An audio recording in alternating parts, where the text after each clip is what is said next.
I see you're. It says you're on mute.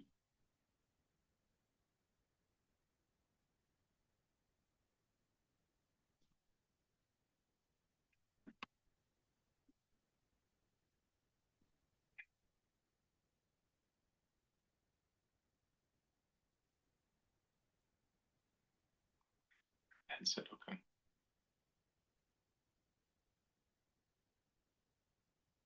Okay.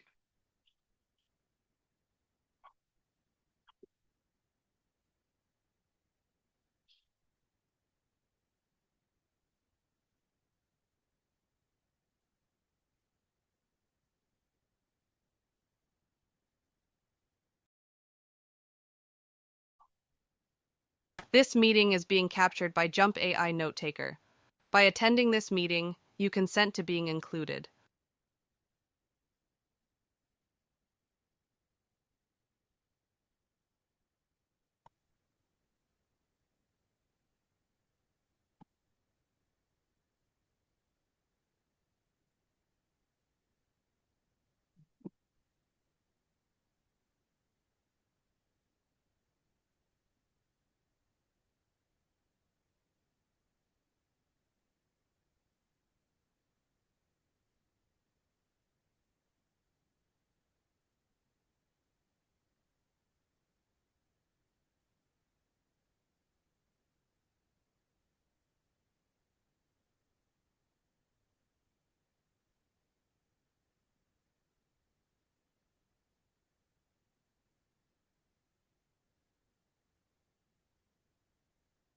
Evening, Kenny. I'm Philip.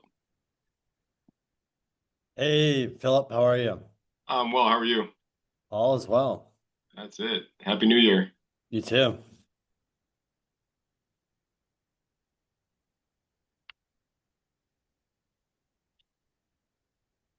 Did you get my email What's up? with my notes? Hi, yes, I did. Are you gonna post it, or you were gonna bring it up, or you want me to? If you would like, I think it'd be easier if you do, just so you have more control, but Sure. I'm here to help too. Okay. Good to see you guys. Yeah. What's happening? Chilling, man. Just excited, ready to help out some people and put some people up on game, and hopefully it'll guide them through this year. And the more they know, I think the better it'll be that way. We're fear managers, I think, all of us, right? Like that's our job is we're supposed to manage fear. And when the stocks go down, Philip gets on the phone and just manages those fears that way they don't sell at the bottom. And um and a lot of people are uncertain this year and last year and year before, so I think we just got to give them information to help them manage that fear. We solved the problem of insecurity. That's it. Yeah, That's it. exactly. You got to bring that confidence. Exactly. See, we're missing one more person, Ugo, which Ugo, he was already in. Oh, he's right here. Let me add him cool. on the Perfect. panel. And then it goes Ugo. Think we're all here. Um, And then we're gonna do it webinar style. In the past, we've always done regular Zoom style. Mhm. But like half the people's cameras are off and dark, and then like we've seen people in bed before. Like what? And and then one time, I don't know if you guys remember, but we got hacked.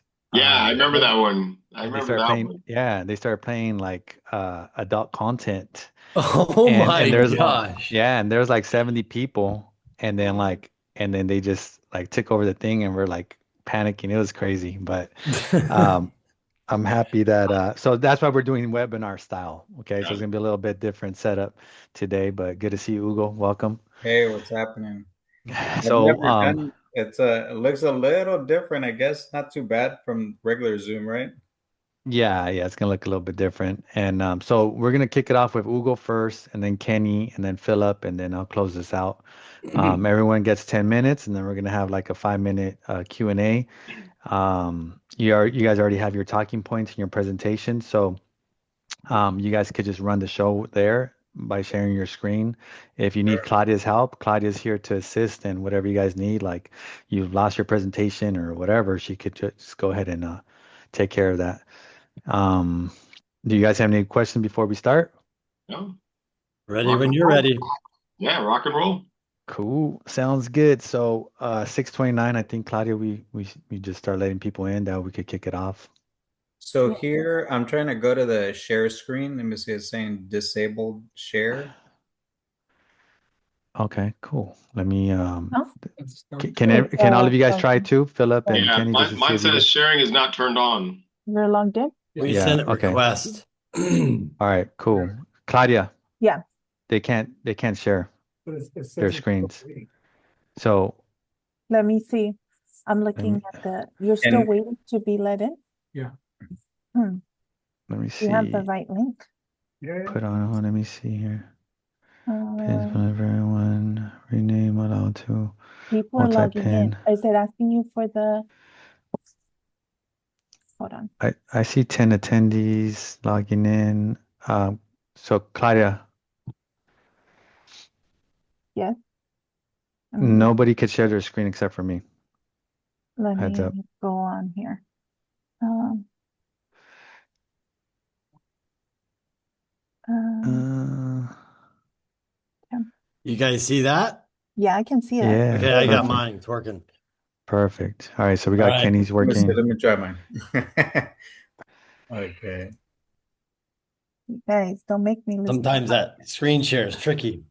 Okay, we got the attendees already. Guys, it's 6:31, so I'll just go ahead and kick it off. And Can you guys see that?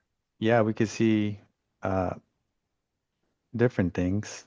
Uh, We does it can't see say anything right now. residential development It's in San blank. Diego? Yeah, we can't see anything right now, Ugo. Let me see. The chat is saying we see white. Just white, just a white blank canvas. Welcome everyone who's joining us right now. So we're just getting settled in. We're about to start in a few seconds. And I'll kind of just kick it off and let everybody know what's going to happen next. So this is are we recording? We're good, Claudia? Yes, it's already We are recording. All right. So we're having webinar style tonight. Welcome everyone. Today's the 21st, and there we go. I can see myself, Ugo. I can see myself. There we go. We can see your residential development. All right. Okay. So now you could exit out. That way I can share my screen and we could get the ball rolling. Now that you're all settled in. Sounds Cool. good. Perfect. All right. Awesome. Guys, welcome. We're so excited. Today's the 21st January. Time flies. And it's going to be an awesome State of the Market Address 2026. And man, we're going to share a lot of information. So let me just share with y'all so you guys kind of know what to expect here. This is the speakers today. We're going to have an awesome lineup. Hugo Castañeda, he's going to go first. Kenny Simpson, and then I'll introduce everyone one at a time. Kenny Simpson and then Philip Simmons talking about the markets, and then I'll just close this out. And then there's going to be some Q&A after each speaker. So if you guys are at home, please, start taking down your notes, and that way you're prepared to ask questions once it's all said and done. A little bit about myself. Before myself, I'll talk about Claudia. Claudia is our co-host. So Claudia, if you want to wave everybody. If you have any questions, you can message Claudia, ask her. She'll be responding to questions, letting people in and things of that nature. And my name is Voltaire Lepe. I am the co-host today. And I've been in real estate 24 years, a little bit of background, 24 years, born and raised in San Diego. We manage now close to a couple hundred doors here in the city. I have lots of tenants myself as well, 84 renters in San Diego. And I sell out of real estate, anywhere between 50 to 80 parcels of real estate a year. So we're very in tune with the market. And then we run a full service real estate branch here. So we have lots of agents. The agents that invited you to this webinar, here's a bunch of agents that invited you. So please reach out, thank them afterwards, leave us a review. It always helps us. So this is your Lepe Tendwell real estate agents who most likely invited you to this webinar. At the end, if you guys like this, please leave us a 5-star review with positive comments. It definitely helps. All right. So first up, Hugo Castañeda, architectural designer, and he's an expert at permitting. He's an expert with the city of San Diego and other cities. So he's very awesome with that. And so, Hugo, if you want to just go ahead and start sharing your presentation, introduce yourself. I'm not sure if that's part of the presentation, but introduce yourself, let everybody know who you are and what you do, and then let's get right into it. Awesome, awesome. Well, thank you, Voltaire, and thank you for the invite and time to come in and share this presentation with all of you. My name is Hugo Castañeda. I'm with HK Design and Consulting. We work with local and non-local investors in developing multifamily housing here within the city of San Diego. So today, what I'd like to do is talk about residential development here within the city of San Diego, where the city stands in the RENA cycle today, what we've experienced from 2020 to 2025, what we anticipate for 2026 and 2027, and how this can impact you as a developer, as a property owner that may have potential for future development, and or even first-time home buyers. So now we might have all heard this line: is the state of California in a housing shortage? We've been having this conversation for many, many years. So let's find out. And how is this determined? So approximately every 8 to 10 years, the state of California releases a new RENA cycle. So what that means is the state of California provides housing targets for local regions based on population, based on job growth, and based on the current RENA cycle. The state of California has determined that the city of San Diego alone, back in 2021 to 2029, must provide 108,000 new homes by the year of 2029. So where does the city stand on that timeline? So today we're slightly over that 50% mark. And from 2021 to 2024, the city of San Diego has permitted approximately 29,000 new homes. When I say homes, I'm talking about primary single-family homes, ADUs, dwelling units within multifamily housing projects. Last year alone, the city permitted approximately 7,500 new homes. So where do we stand on that timeline? We're, in terms of unit count to our goal, we're about a third of the way, but keep in mind, we've already exceeded that 50% mark. So that provides you an idea of where we stand in terms of meeting that housing goal. Now, looking back, what have we experienced? So back in 2019, the state of California released SB 330, also known as the Housing Crisis Act of 2019. This bill kind of began the movement of all the bills that came after in regards to those housing regulations, starting with the ADU law. And we look back, and today ADU law, it doesn't mean a lot, but back when it was passed, keep in mind, for a single family zone property where you were only allowed to develop one lot, now you were able to develop an ADU and a JDU, giving you 3 units on a given lot.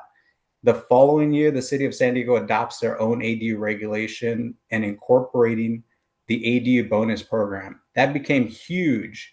Till this day, the city of San Diego definitely outbeats the state of California. They're definitely more aggressive when it comes to housing regulations.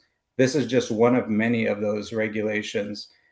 So that new adoption of the ADU bonus for us and what we were doing here in the city of San Diego, where other jurisdictions were only developing up to 3 units on single family zones, we were developing anywhere from 2 to 10 units on a given single family zone. So that kind of gives you an idea how aggressive the city of San Diego is when it comes to their housing regulation.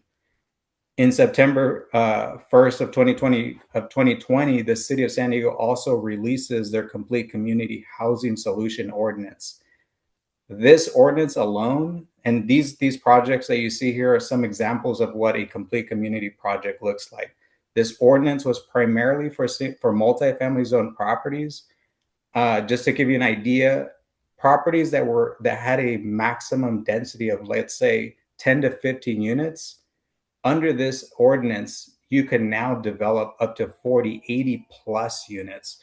So this gives you an idea of how aggressive the city of San Diego has gotten with their zoning regulation. But even though as aggressive as they are, we are still not there in terms of meeting that housing target.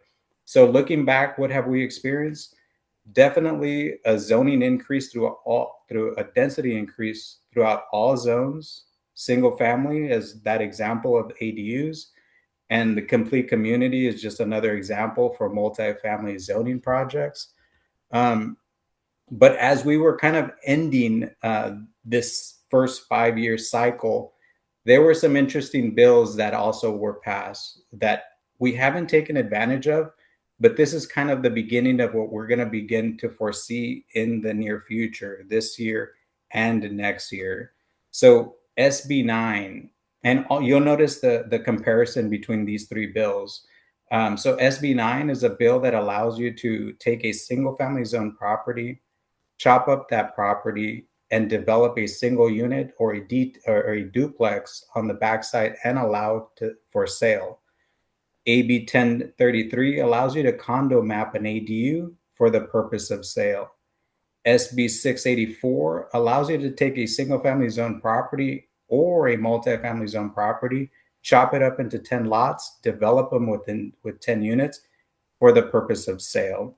So we kind of get where the direction that the city wants to go, where the previous bills were more pushing for housing. They were providing opportunities to develop more units. But keep in mind, this was kind of more geared for investors, developers. We have clients that are developing projects and flipping them, but the only people that are buying these type of projects are also other investors or developers that are coming in.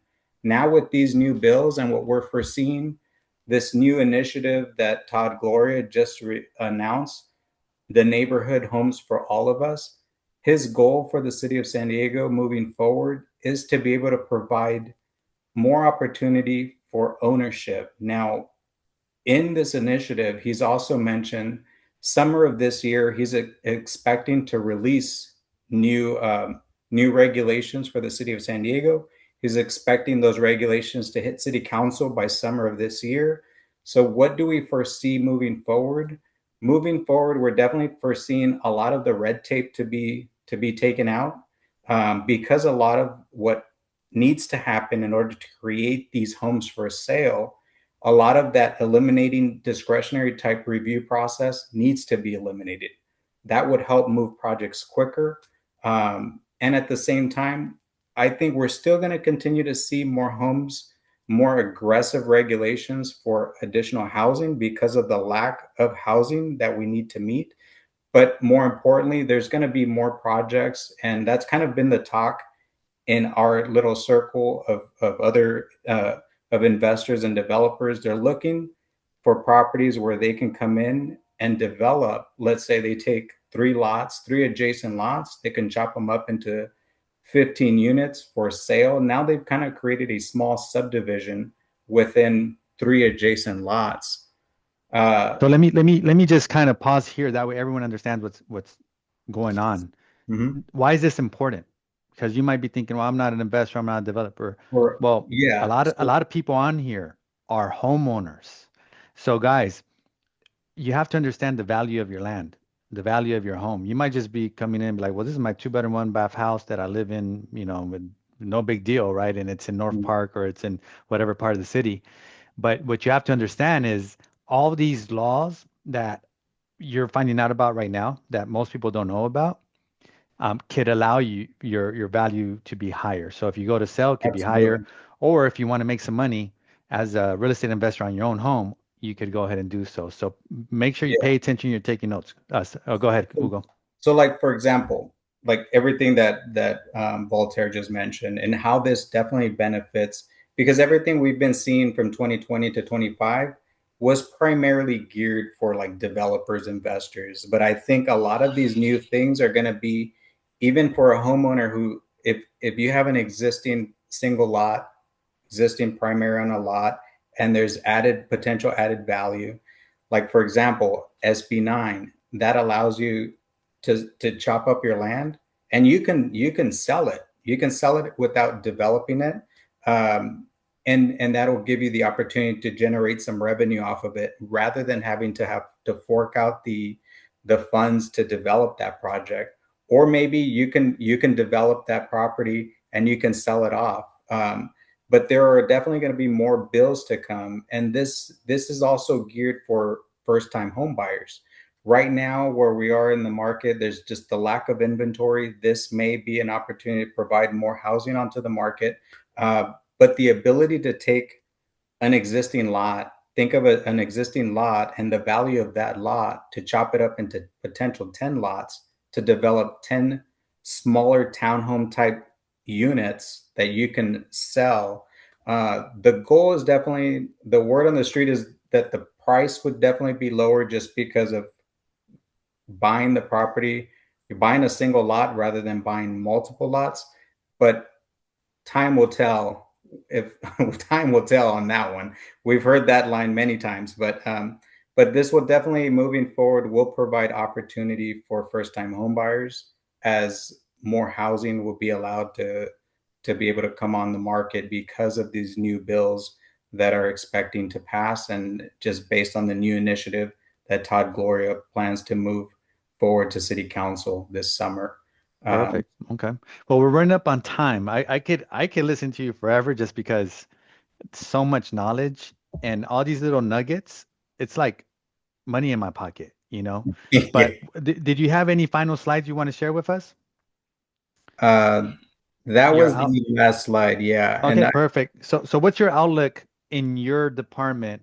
I'll start off with the first question. Guys, if you have questions, this is the time to ask, so you could go ahead and type it in. If you want to say it verbally because it's too long of a question, just raise your hand and we will get to you, and that we can verbalize it. But my first question, I'll kick it off, is what do you foresee happening with two things? Number one is values in real estate over the next, 5 years because of these changes. Number one. Number two, um, do you see, like, I know Todd Gloria says he's going to expedite things. Do you see that actually really happening? I foresee some of that happening. It's taken quite some time. I mean, to be quite honest, projects are not moving as quick as we want them to move. Even though there are bills at the state level that state, hey, this review should not exceed 30 days. After 30 days, it should be approved. Hmm. But we brought that to the city's attention. They're still like, it still needs to go through the review process, or maybe they reduce that 30-day time frame to a review cycle versus the entire review of that given project. Okay. Now, in regards to red tape, I do foresee the red tape being removed. The terminology may not make any sense, but in order to subdivide property, the majority of the traditional way of doing that is through a discretionary process, which that is definitely time costly and lengthy. So the red tape of eliminating that time frame, reducing that cost, I do expect that to happen, because homes definitely need to be brought onto the market much quicker. Right now, the word on the street and kind of the talk around a lot of my clients, that's kind of what they're looking to do. They're looking to possibly, rather than developing a 15 unit apartment complex, of developing a 15 unit townhome type project where they can actually eventually sell off individual units. Got it. Cool. So let's go to the lightning round because we got 2 minutes. What's the timeline to permit a duplex or a triplex? Someone's asking. So the time frame will definitely vary, but just to give you a reasonable time frame, I would say anywhere between 7 to 10 to even 12 months. So it really depends. The city of San Diego is very complex. So just because one project moved much quicker, it's not going to be the same for all. There are multiple reviewers. Every reviewer has their own interpretation. That may cause things. Keep in mind, the city of San Diego is so complex. There's overlays, communities. If you're developing in the coastal area citywide, it could definitely Got it. impact the time frame. Okay. And then we have one more a quick, again, 30-second answer. Let's see, allowed to talk. I'm looking for you. Claudia, can you help me? There we go. Got you. All right, Shane. Shane, go ahead. Answer your, ask your question, please. You are good, and you're muted. Hey, can you guys hear me? Yes, we can. What's going on, Shane? What's going on, HK? Hey, quick question regarding SB 684. Can you Yeah. just discuss on like when like a timeline on when City of San Diego will adopt these regulations and then put them into the code, as well as kind of other jurisdictions? Because like it's a state level mandate right now, but when do other kind of jurisdictions adopt these things? And also too, if they haven't adopted them yet, but the state has mandated them, can we go and go to like the city of Chula Vista because we don't find it in their code? Can we go and kind of propose these things because it's a state mandate? Can you just kind of address those items? Great question. Trying to trick me here. So that's a great question. So keep in mind, just because the state of California releases a bill doesn't mean that it's a blanket across the state. Many times, certain bills need to be adopted by local jurisdictions in order for them to be implemented. Regarding the city of San Diego, I do expect this one to be passing to go into effect by summer. Todd Gloria made it very clear that he is pushing, and he, in the state of his union address, he made it very clear he's bringing these items in regards to the subdivision maps items to city council. He's expecting them to pass it because that is pretty much part of his entire initiative. If it's not that, it's definitely, I wouldn't be surprised if the city gets more aggressive in how they chop up land and the process to chop up land. In regards to the city of Chula Vista, that would depend on the city whether or not the city has already implemented those items. But I do expect the city of San Diego to be full steam ahead by end of this year when it comes to that initiative to subdivide to allow for those bungalows, townhomes type projects. All right, cool. Well, thank you. By the way, your outlook on values this year, any idea?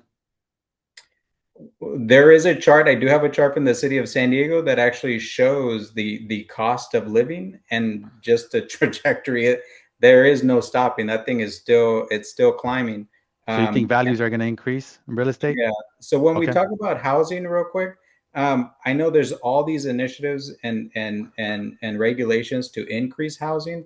Now, on a side note, that's in regards to availability, and I know we haven't really touched in affordability and construction costs, but all of those really do go hand in hand.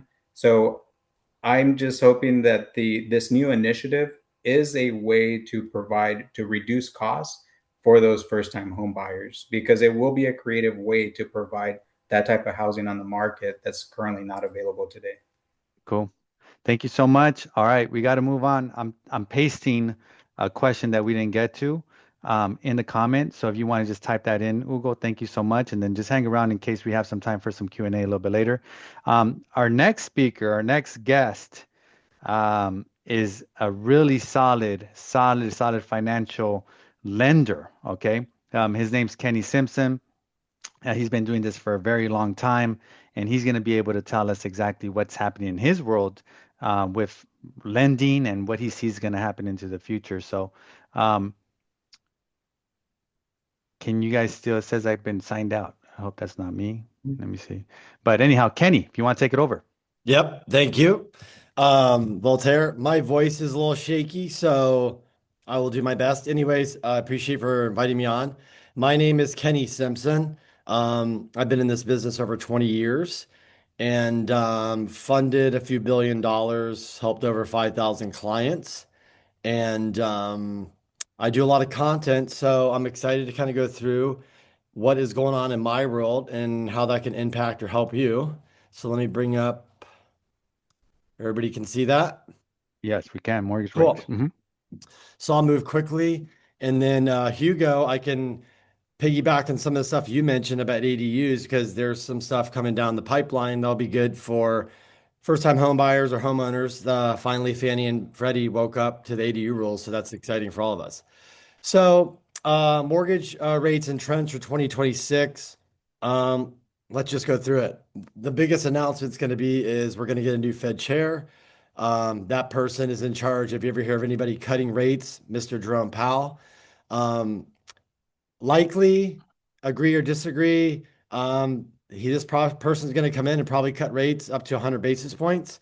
Trump likes low rates. His administration likes low rates, so they're going to get rates down any way they can. So, new Fed chair coming in May. That's huge, huge news for our overall economy, but especially for real estate. Affordability, if you're listening at all, that is going to be the main focus of 2026 for sure, because there is the midterm election coming up. So affordability means you're hearing Trump say something like a 50-year mortgage. You're hearing Trump say, let's cut credit card interest rates to 10%. But a lot of things are going to around affordability. So just things you're going to be hearing, that is going to be a trendy word, affordability. Hugo, you even mentioned that we need to work on affordability. So anything and everything this administration can do with the levers they have to pull, they will bring down affordability in any way they can. So also, many people think when it comes to lowering rates, there's only one person that can do that. It's Jerome Powell, and he cuts rates. That's a big misconception in our industry. So there is many tools outside the Fed that they can do to lower rates. For example, if you guys have been watching the news, you've heard Trump mention something about $200 billion buying mortgage-backed securities. You might have heard something. It's kind of pretty quiet now, but there's another that's been in the background of our industry. There's a lot of stuff going on. Is another way. For example, when you get a Fannie and Freddie loan, those interest rates could potentially be, half a point lower right now. And they're talking about maybe giving a consumer saying, hey, your rate could be 6%, let's say, or as I put in the bottom, 6 and 8 with no points. Or if you don't want to refi for maybe a year or two, we can offer you a rate that's a half a point lower. And so you're going to start hearing things out of the Trump administration that they're going to do outside the Fed's cutting rates to lower rates. Again, they need to get affordability back.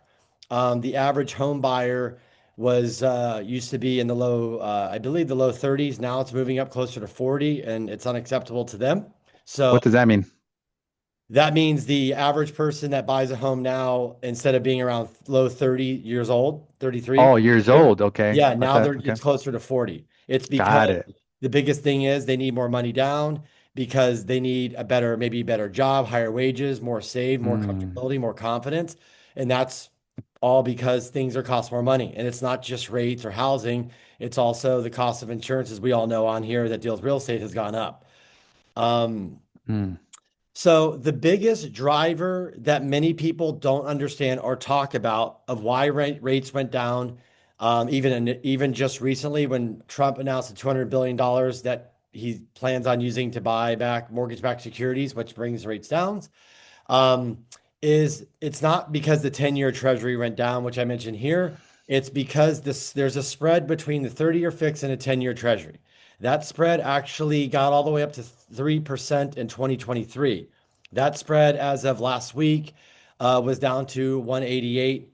And historically, when we're not in crazy times like this, meaning inflation's high or in a recession or something crazy, and there's stability and confidence in the market, that treasury, that 10-year, the spread between a 10-year treasury and 30-year fix sits around 150 to 180. So over the last year, if you are in real estate, if you're a realtor, if you're a homeowner, and you're wondering what did actually bring rates down, it really was somewhat of the 10-year treasury coming down, but the spread between the 10-year fix and the 10-year treasury and 30-year fix, that has come down dramatically over the last 12 months. That has been the biggest game changer in rates that not many people know about or talk about. Just a little number to throw out there. Why is it important to get rates down out of buyers? Remember, there's about 4 to 5 million buyers every year that buy homes. There's around 6 million homeowners with rates above 6% that could benefit from a refi. So if you're the president of the United States, if you're in charge, Bill Poultry of Fannie and Freddie, You know this, you're aware of this, and this is another big reason to drive rates down. Something else I wanted to mention too, if anybody in here has commercial properties or know anybody that has commercial loans, or maybe you're thinking about buying a commercial property, there are trillions of dollars in commercial loans coming due. And what that means is most people in commercial loans, they have a 3, 5, 7, 10 year that they have to refi. Trillions and trillions of dollars of loans are coming due that need to be refinanced. They started last year, this year, next year, and beyond. The administration is well aware of this, and another reason to get interest rates down. And the reason why I'm mentioning this is you can see there's a lot of people and a lot of Americans and a lot of us sitting here that could benefit from lower rates. And that's a huge driver that goes back to affordability, but also who wouldn't want to refi either their commercial building or their house and save, whether it's 500 bucks, 1,000 bucks, $300, a dollar, saved is a dollar earned. So let's now piggyback on Hugo. ADUs, ever heard of them? Well, if you live in Oklahoma, you probably never heard of them. But if you live in San Diego, you could be sick of them by now, but they're not going away. And so our industry, and especially me, have been bitching and complaining of why Fannie and Freddie only allowed a single family of 180, ADU or a 2 unit with 180U. We always said if it looked like a duck and it quacks like a duck, it should be a duck. So whether it's a single family with 1 or 2 or 3 ADUs, why does Fannie and Freddie not allow it? Well, finally they woke up and they're listening. So March of this year, Fannie and Freddie is going to, we don't have all the guidelines and everything, but they are going to allow a single family with 3 ADUs. FHA, VA, we are not sure yet, but I'm guessing everybody will follow suit. Just so you guys know, Fannie and Freddie is pretty much the leader. They're the rule maker across almost all banks, all financial institutes that lend mortgages. They just kind of fall back to them. Some people have overlays, which means they can go outside of the scope of those guidelines, but typically people follow these guidelines. So if you've been having a house with 2 or 3 ADUs, like I do for a lot of clients, they've had to go non-QM. So the good news is Fannie and Freddie will be around to do here. One thing I will point out is that if it's a single family home and you have 3 ADUs, they will not look at it as a 4 unit. If you ask Hugo, the city of San Diego technically says this is a single family with 3 accessory dwelling units. So they will basically lend off those loan amounts and kind of those guidelines. But the good news is like I said, where we go one, we tend to go all. So all these other jumbo lenders, all these other banks and credit unions and that have other products outside of Fannie and Freddie, they that can lend on higher loan amounts and things like that, they will most likely adopt this. So the good news is we should have a lot of options coming this year outside of Fannie and Freddie. So if you are looking to buy a home and maybe there's 2 ADUs, or buy a home and there's 3 ADUs, or buy a 2 unit and there's 2 ADUs, you could get financing done. The other thing I think that will be helpful as well is once this rule is adopted, there's confidence in the space, there's lending to take loans out. We might see a lot more construction lenders come to the table. So people like Hugo that, hey, my client has a house and they want to build 3 ADUs. Hopefully there'll be more options because it's pretty limited right now. So I'm hoping this, on top of adding ADUs and adding more housing, this will open up many more avenues and much more capital into that space. Also, there's new credit score models that are going around. Basically, what it means, because it can be very confusing, is when you pull your credit now, you have the 3 bureaus. We pick the middle score, but a lot of times you're like, well, wait a second. I don't have much credit and I want to buy a home, but what about that I've been paying maybe this car that's on my credit, or paying this bill that's on my credit, or paying rent? So there's going to start having new models of how they look at credit.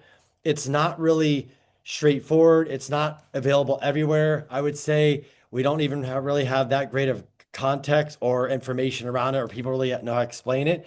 But as we move along this year, there'll be more ways that Fannie and Freddie and other lenders will start looking at credit, and not just, oh, you don't have a good score, we won't lend to your, oh, you only have one trade line. Those will kind of be out the door. And think about it. Many people pay many different bills that are not on their credit, and they've been paying it for a long time. Why should they get the benefit of that history? And so you'll see more and more talk around that. The other thing too is I just had a meeting with an insurance person that we work with. Yes, insurance costs actually, thank goodness, are starting to come down off the highs from 20, probably 425. Um, he did admit that insurance companies definitely took advantage and overcharged. So I think we all kind of knew that, felt that. So we should hopefully start seeing the cost, whether it's your car or homes, start to come down. And more insurance carriers come back into the market here in California, which is good news.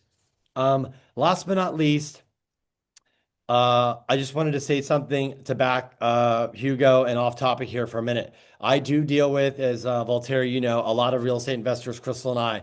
So, like if you're looking to, if you have a home or you're looking to buy investment properties and you're looking to build units and things like that, there are many ways to do that.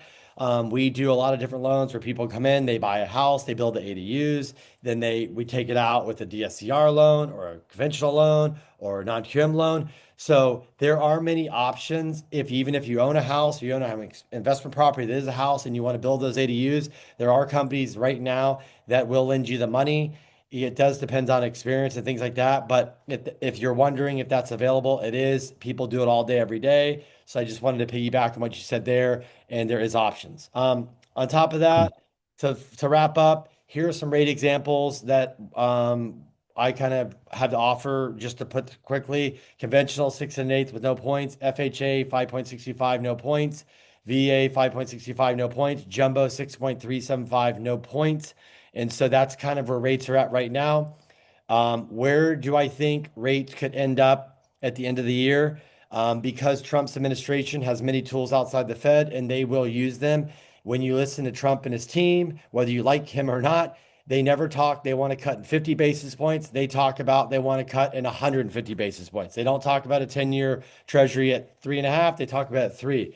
So I think by the end of the year, with the levers they can pull and different things they can do, I wouldn't be surprised if interest rates are a point lower. If it was up to Trump and his team, they'd be lower than that. But that's what I got for you guys. Any questions, let me know. Cool. Thank you. So your prediction, 4.6% rates by the end of the year. That's like, if that happens, that's amazing. We're all happy, I think. That'd be really dope. The question I have is, what do you think is going to happen with home values by the end of the year compared to today? Do you think they're going to go up, down, stay the same? Well, I'm sure we have a lot of agents on here. And so what's very interesting, and I know of Voltaire, we talked the other day, and we came in at 26, like boom, like a firecracker. And what's been interesting is people are making offers, and I keep getting calls back to Kenny. I guess there's 15 people. We're competing with 10 people. I'm like, what happened here? Last year was we got the offer accepted. All of a sudden, we got to go. I got to change the pre-approval, change the pre-approval, change the pre-approval. So I can tell you right now, if this is the trend for 2026, there's a lot of buyers and there's not enough sellers. Interest rates coming down. Here they are. They're historically they're not terrible. The news has done the news has done the news for us and told everybody that rates have come down. So I don't know if I even have to predict, but right now the way things are going, housing prices are already starting to rise right now, right before my eyes as people are buying them. So I would say I couldn't give you a number, but I would predict, I was thinking we'd come in this year maybe flat, but San Diego, it seems like we're already off to the races and prices are already starting to go up. Cool. Sounds good. Thank you. If you guys have any questions for Kenny, just throw them in the chat. We have to move on now. Thank you, Kenny. All right. Next presenter. Um, Philip Simmons, welcome. And you guys could be the judge if Philip looks like his photo. Hey, it's late at night, guys. It's okay. No, it's fine. He looks exactly like his photo. Go ahead, Philip. Introduce yourself, please, and you can share your screen. Yep. Kenny, you're still Good sharing your evening, screen. everybody. Thanks for having me on, Voltaire. It's always a pleasure getting together with you and talking about all this good education. I mean, from Kenny to Hugo, it's great information to know. So I'm Philip Simmons. I work with Voltaire. He's been a partner of our firm for, I think, 10 years now, Voltaire, maybe a little bit longer than that. Something like that. And a client of ours as well. So we're ATS Wealth Management, one of the wealth strategists, managing partners here at the ATS. And I'm going to walk you through the stock market. I'm going to go pretty quickly just because there's a lot of content to cover, a lot of white noise out there. So I want to just kind of clarify some things. But if you have questions, Voltaire will stop me. So here's the S&P 500 index for last year. Okay. Many thought it was going to be a dismal year. We just came off 2022, which was negative 19%, 2023, positive close to 20%, 2024, 20% year, 2025, now having been 17% year. This is the chart that you have, January to December. Looking at the first part of the year in 2025, you had Donald Trump here, which was talking about a lot of tariffs. Are you guys seeing my notes? Yeah, we're seeing your notes. How do I get that off? So let's just focus on the big one, I guess. Yeah, there we go. You can see your full screen. Nope, Yeah. can't do that. Okay. Yeah, I'll just do this. I'll just do the screen. I'm gonna do it this way, okay? Low tech. Perfect. Yeah, so here's in the beginning part of the year, the biggest concern, we have this new president, and he's coming in talking about tariffs. Just so you guys know, tariffs are a tax on goods coming into our country. Therefore, we got to pay more. Businesses aren't going to just absorb that. Many did in the uncertain times in that part of the year, but a lot of it got passed through the consumer, which is why we still have that inflation problem. But to Kenny's point, you have the Federal Reserve who was talking about cutting interest rates. Everybody's been on the fence, waiting for Jerome Powell to cut rates.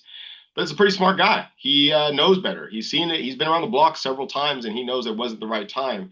But subsequently later, we did get some rate cuts. Along with that, in that first part of the year, I mean, there was war happening. War in Gaza, war that was still going on between Ukraine and Russia. So still a lot of uncertainty in that first part of the year. You can look here at the first quarter, quarter one, inauguration day, right there at the arrow. Markets were loving things. They're like, yes, we got a businessman up in the Oval Office. We don't really care what he says, but we know he's a businessman. He's going to make our country a lot of money. Then, after inauguration, the conversation started to come about tariffs. And you can see from that peak following the inauguration down to the trough, we had about an 18.9% decline. Nobody would have imagined that we would be inching on the heels of what's called a bear market, 20% down from the recent high, inching on a bear market with the new president that is pro-business. Once we got to that kind of around the April timeframe, that was that Liberation Day, and that's where we saw that drop in the market.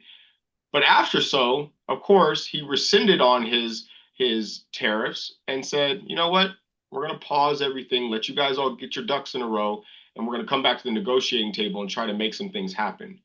And lo and behold, just though that language, just that conversation took us from the fall in April 9th all the way to a peak, an all-time high in the S&P 500 index that was later in June. Now, doesn't mean that stuff stopped happening. While our eyes and our attention were on this political media and the geopolitics that were ensuing, we still had things going on around the world. There was a 12-day war from June 13th to 24th. There was a surprise attack on Israel and Iran targeting nuclear facilities, 550 ballistic missiles. I'm sure everybody YouTubed it and saw it falling down like shooting stars, drones. The U.S. did help some, but strikes did continue. That all happened in that second quarter. So when you look at the month of June, so that last third of this slide or last third of this chart, while that was all going on, look what the S&P was doing, still going up.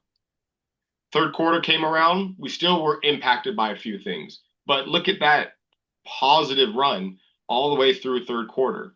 We had GDP growth hit a high and growth of 4.3% on an annual basis year over year. Corporate earnings were on the rise. We all have been a part of this AI development. I hear Voltaire talk a lot about that adaptation. AI came and just revolutionized not just the technology industry, but you started to see a breath in the market. And what I mean by that is you left tech, which was AI built, and then it went to your Walmarts, your Lowe's, your Home Depots, Costco's. Matter of fact, I was meeting with a client who is a engineer for Lowe's and their website. He was at a CES conference where he was using AI to do a virtual shop in his store. That's the breadth of AI these days. Again, Federal Reserve lowers rates in September, but there's no federal budget that's been passed. So now we head into the fourth quarter of last year, and we start talking about like, well, what's going to happen? Now the volatility starts to commence. Why? Because we've hit these all-time highs, and we still have not had our feet on the ground when it comes to tariffs. But more importantly, the government shuts down. Come to find out, this is the longest shutdown in U.S. history of the government. Don't quote me on the days, but it was plus 50 days. But it was the longest government shutdown in the history. Fed still cut rates both in October and December. U.S. we striking Venezuela, battling this drug cartels, and then we get a lot of the U.S. buildup in the Caribbean. So that's what resorted to all of this volatility in the last quarter of the year. If you look at November, that slide from about the end of October to towards the end of November, that was itself almost a 6% slide in the market. But I will show you again, look at if you went in and out of the market, how much money you would have lost by just staying in the market. So that's always something to know. So this is just a reflection of last year. S&P 500 index finished 17.9% up on the high, including dividends. And our advice to you is always stay invested. If you are sitting with cash on the sideline, don't be nervous. Don't be hesitant. Don't panic. It's not the first time a president has tried to come around and do sweeping tariffs on a global scale. It's not the first time that we've had all of these impetus happen with war. This has all been a repetition of what's gone on in the world while the stock market still has a positive return. Okay. So now we kind of transition to, well, what we look forward in the future, or what's going to happen in 2026. Mind you, we don't have a crystal ball. And even if we did, it probably got COVID. Okay. So it's not useful anyway. But our stance is cautiously bullish. As my caricature, my beautiful caricature here, you can see COVID's in the, we just finally got done with COVID. It's out of the way. We're sitting right with the new president. Tariffs are in front of us. You got taxes that are coming down the pike. And of course, to Kenny's point, you have interest rates that are all over the place. Primarily, we're looking for them to coming down. So buckle up, you guys. It's going to be a interesting year, to say. Already this year, we captured a president from another country. Iran is having political and protest issues in their streets. Ukraine still warring with Russia. Matter of fact, Russia just bombed their energy plant, which shut down energy on their grid. The war in Gaza, what's happening there? What's going on with China and Taiwan? We just kidnapped Venezuelan president. Who's to say China won't go in there and just take Taiwan's president? What is that going to do for trade around the world? People forget North Korea was the talk of the town 50 years ago. North Korea still exists. They still have nuclear missiles that could impact or could impede upon all the commerce globally, which obviously trickles down or has a ripple effect in markets across the world. Again, interest rates. Is the independence of the Fed in question? I think Kenny alluded to it when we talked about Jerome Powell, in my opinion, a genius navigating what he did. But his term is up. He can't go again. And so it is likely that President Donald Trump is going to put somebody more favorable to his agenda. And what I mean by that is more interest rate cuts. Now, when it relates to the market, interest rate cuts are great. Anytime you lower the cost of capital, like we all were just talking about, what does everybody go do? Spend money. Fun fact for you, 73% of our economy is based on us spending money. So the economy needs to do, the only way the economy can do well is if we continue to spend. Trump wants us to spend. So that's why we're looking forward to a new president, or excuse me, a new Fed president. Now, some themes that I pointed out, we've been talking to our clients about in the wake of 2026 are primarily these three. So we do have a stronger than expected economy. A lot of people have been, belting recession, recession, recession. Yeah, the market has gotten a little out of control, but it's based on a lot more solid fundamentals than before. If we do a reflection and look back to the dot-com era, those were valuations that companies weren't even making money, let alone in business for all that sake. But now, all of these companies, all of these things that are propping up the economy and the market actually are substantiated by corporate earnings, revenue growth, wage increases. That stuff gives us a strong economy. We are expecting below average returns. Now, mind you, that doesn't mean we're going to have a negative year. It doesn't mean that we're bearish. Again, 20% negative from the all-time highs. But what it does mean is that we may not see a double-digit growth year. It may be less than 10%, which is the S&P average post.com. Then one of the third theme that we have is equity rotation. And what that is instead of the technology sector being the great shining star or the silver spoon in the world right now in the financial markets, that may not be the case. We may see some more conservative equity positions, like if you're CVS, for instance, or Walmart, things that just are staples within our economy. Looking forward to the stronger economy, here's what we're seeing in monetary stimulus. Kenny alluded to there's different ways that you can stimulate the economy or pump dollars into the economy. And one of those is lowering interest rates. So that's been on a slide, and that is going to help. That's going to increase spending. Companies are going to refinance their debt. The government's going to refinance their debt. You and I hopefully are going to refinance our debt. If not, we're going to get a loan to spend more at a cheaper rate. That's going to post well for the financial markets. Fiscal stimulus is another option when it comes to increasing spending or lowering rates. In this instance, you're really going to see tax breaks. A lot of what Donald Trump's administration has done is created a lot of tax breaks within the system so that people take home more dollars at the end of the year. I'll let you know after April, after tax day, but that's what the administration has put forth. I do know if you're 65 and older, you are getting a one-time $6,000 tax credit on your taxes this year. So, spend wisely. Here's one good slide that I like. This is rising productivity. We've seen this huge advent of AI. AI has changed the game dramatically. And if you're not adopting it, you want to make sure that you're not falling behind this new technology because it is a good, useful tool. But in the real world, out in the corporate America, that has really increased productivity. So you're getting a lot more bang for your buck. And that's really a kind of corporate speak for, hey, my employee can do 10 times more work because they have this AI agent as their assistant. It doesn't cost the company hardly anything, but they get more revenue and more earnings out of that person, which translates to a better stock price overall. Now, And Philip, this is all great. We're running up on time a little bit. okay. I'm not sure if you want to show us the haymaker slide. This is the haymaker slide. S&P 500 annual total return. This is the upside and downside over the past, 50 or so years. You can see a lot more upside than there have been downsides. 2022, as I mentioned, was a rough year. That's probably the more recent.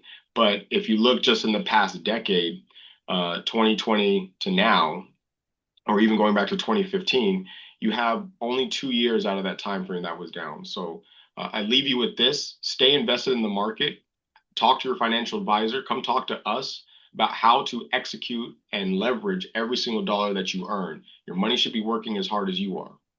Yeah, and I think that's great. I've been working with you guys for a while. I remember I got a phone call sometime around like March something 2020, right when COVID happened, and I got a phone call saying, "Hey, you need to wire in 6 figures right now.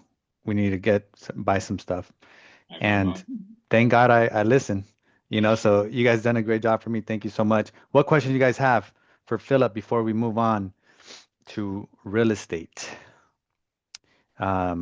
Any questions? So, okay, so Phil, I have the first question for you is what do you think is going to happen with real estate? I know you talked about the stocks going maybe single digit increase this year.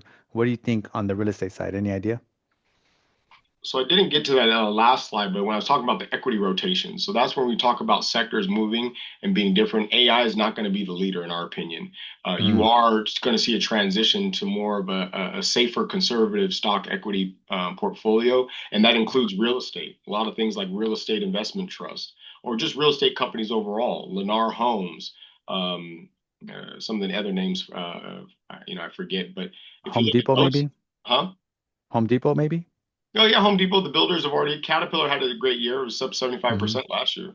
So the builders have already begun that. Now you're just going to see, like I said, the home builders who are actually developing the land and developing the properties. That's a good place to be looking at for reinvesting. Real estate is going to be big. That's a big sector, especially if you keep having interest rates come down. Cool. Sounds good. All right. Hang around. We might have some more questions for you. Let me take it over here and start the real estate side. Someone just asked about foreclosures and stuff. I'll get to that. No problem. Okay, so what I'm going to cover is the real estate side here in San Diego. So here's a housing inventory. Last year we had 3,800 homes for sale. Right now we have 3,600. So we lost 6.2% of inventory. So this is like supply. We lost 6% supply year over year, which ultimately could lead to higher prices over time, right? That's kind of how it works. Now, if you guys think the market's going to crash, maybe think again. Why? Because in 2008, when the market did crash, there were 16,000 homes on the market. And that's why it crashed, because there's so much inventory, so many homes to choose from. There's 16,000 homes to choose from. Right now, there's only 3,800 homes. Next thing is buyer demand. Last year compared to this year, we lost 11.8% demand. So we lost 12%. Why? Maybe because of affordability, right? Uncertainty, all these things. I love Philip's slides. It was like, shoot, I didn't even need to watch the news last year. He just gave me an update. And I was like, wow, all that happened? That's crazy. A lot of uncertainty. So we lost 12% of buyers. Market time. Last year, it took 40 days to sell a house. Right now, it's taking 46 days to sell a house. So it's taking longer. Homes are sitting longer, even though there's less inventory. Again, uncertainty. We lost so many buyers. We lost almost 12% buyer demand. And medium sold price. Last year, our medium sold price was $875,000. This year, $902,500. So we actually jumped up about 3% as far as values. Maybe because there is less inventory, less properties to choose from, and less competition between sellers. So that's pretty interesting. Appreciation over the last 20 years. Let's look at that.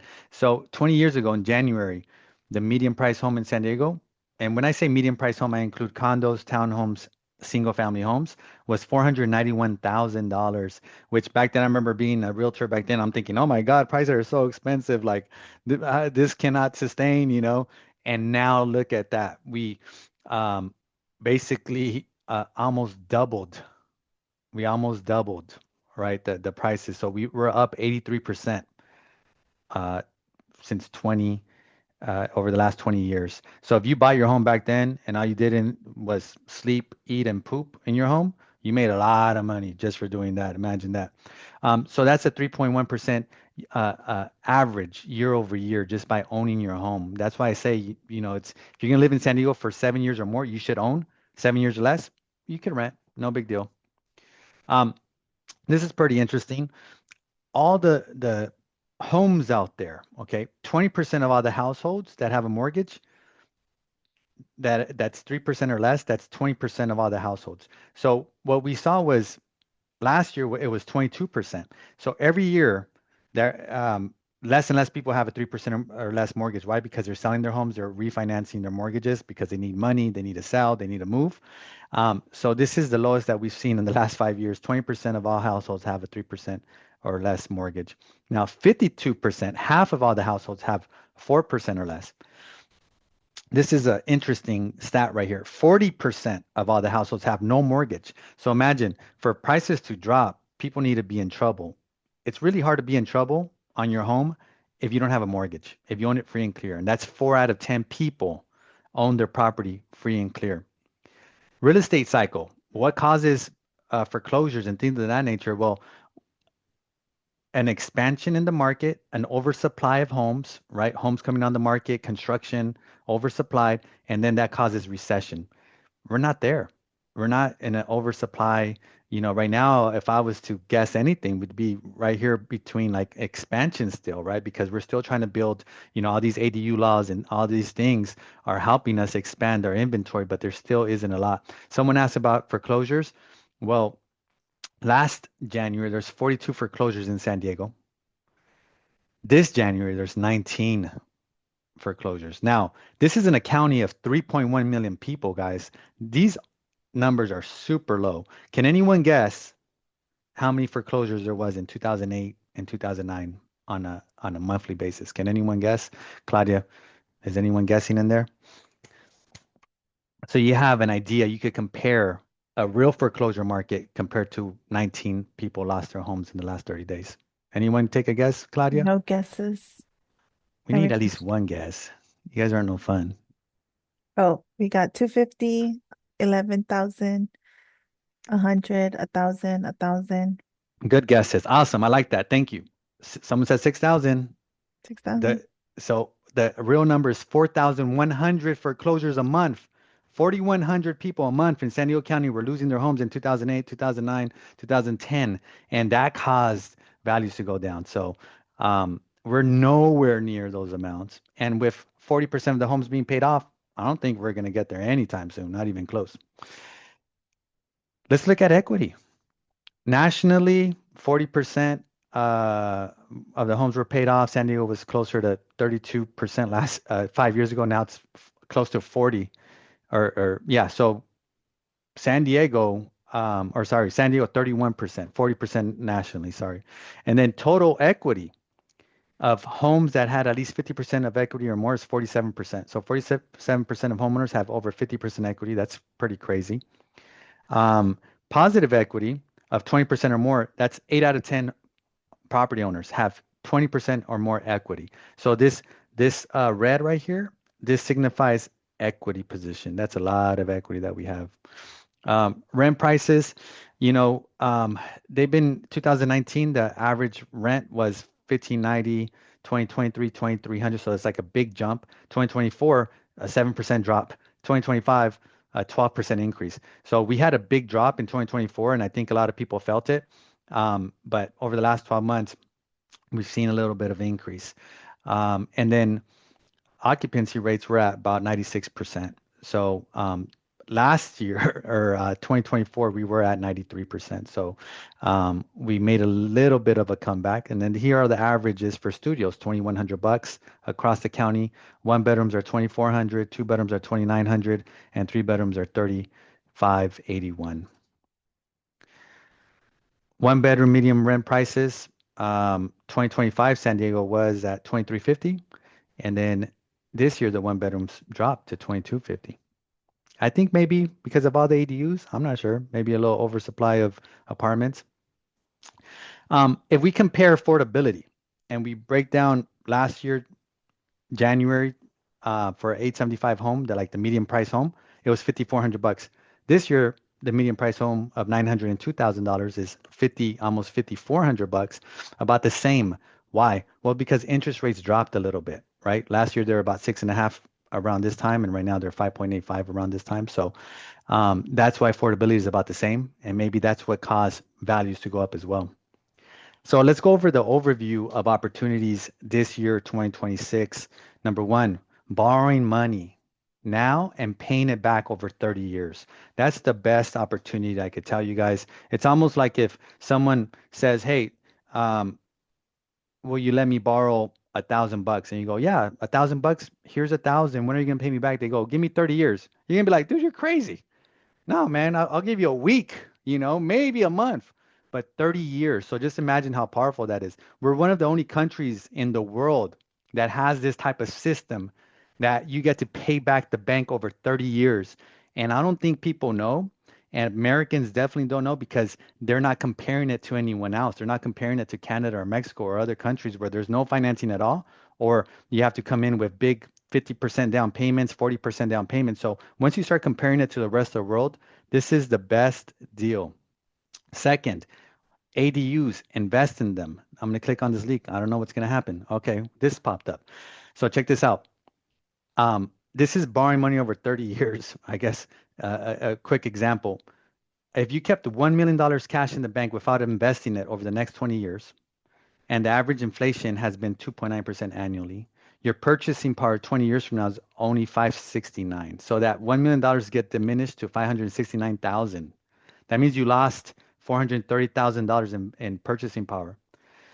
But if you put that $1 million into real estate, right, over the last 20 years, it's been an 83% increase. That means that if you would have bought today and 20 years from now, you have that same appreciation, the home price is going to be 1.6 million, 1.66 20 years from now.